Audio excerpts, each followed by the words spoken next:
بسم اللہ الرحمن الرحیم۔ نبی اکرم صلی اللہ علیہ وسلم کا پاک فرمان ہے، اللہ تعالیٰ کے نزدیک دعا سے زیادہ کوئی چیز قابل قدر نہیں۔ اللہ تعالیٰ کے نزدیک دعا سے زیادہ کوئی عمل قابل قدر نہیں۔ دوستو، اللہ تعالیٰ کو وہ بندہ سب سے زیادہ محبوب ہے جو اس سے مانگتا رہے۔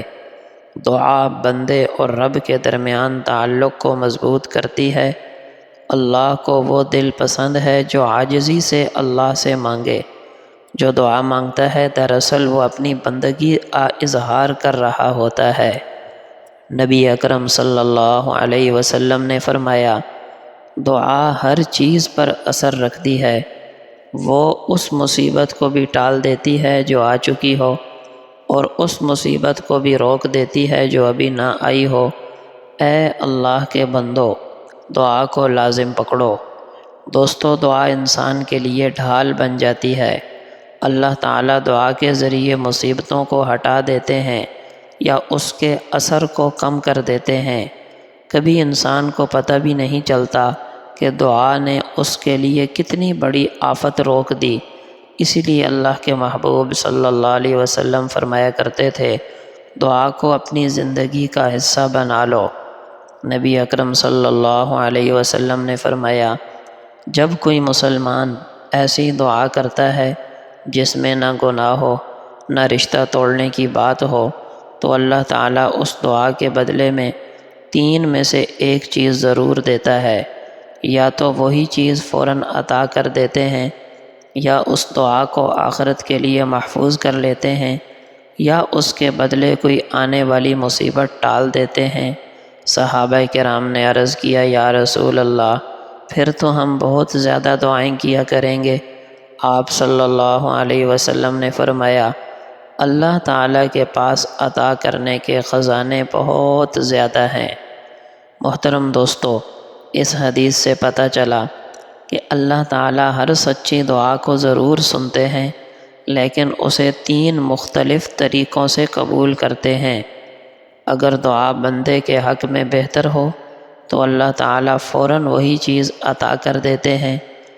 کبھی اللہ تعالیٰ دنیا میں نہیں دیتے، بلکہ آخرت میں اس کے بدلے بہت بڑا اجر محفوظ کر لیتے ہیں۔ بسا اوقات بندہ سمجھتا ہے کہ دعا قبول نہیں ہوئی، لیکن حقیقت میں اللہ تعالیٰ نے اس دعا کے بدلے کوئی نہ کوئی مصیبت ہٹا دی ہوتی ہے۔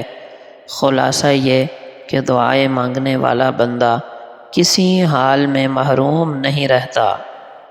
نبی اکرم صلی اللہ علیہ وسلم نے فرمایا، 2 نعمتیں ایسی ہیں جن کے بارے میں زیادہ لوگ نقصان میں رہتے ہیں۔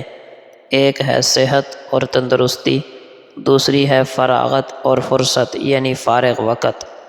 محترم دوستو، اکثر لوگ جب صحت مند ہوتے ہیں تو غفلت کرتے ہیں، نہ عبادت کرتے ہیں، نہ نیکی کے کاموں میں لگتے ہیں، مگر جب بیمار ہو جاتے ہیں تب اندازہ ہوتا ہے کہ صحت کتنی بڑی نعمت تھی۔